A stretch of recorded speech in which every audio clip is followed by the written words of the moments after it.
ప్రభు అయిన యేసుక్రీస్తు పరిశుద్ధ నామానికి మహిమ కలుగునుగాక.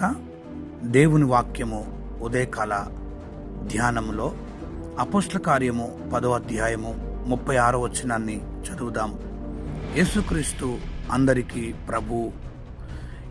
యేసుక్రీస్తు అందరికీ ప్రభు. గమనించండి, ప్రభు అయిన యేసుక్రీస్తు కొందరికి ప్రభు కాదు. కొందరికే ప్రభు అని చెప్పుకునే వారికి కూడా ఈయన ప్రభు అయినాడు.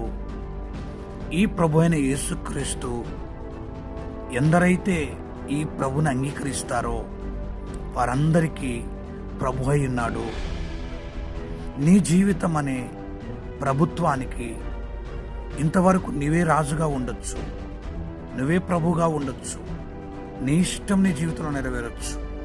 కానీ నా ప్రభు అయిన యేసుక్రీస్తు నీ జీవితానికి ప్రభువుగా, రాజుగా నువ్వు అంగీకరిస్తే, ఆస్వాదించినట్లయితే, ఆయనను గనక మీరు ఆహ్వానించినట్లయితే, ఆ యేసుక్రీస్తు ప్రభు, అందరికీ ప్రభు అని చెప్పుతున్న ఈ ప్రభు నీ జీవితానికి రాజుగా ఉండడానికి ఇష్టపడుతున్నాడు.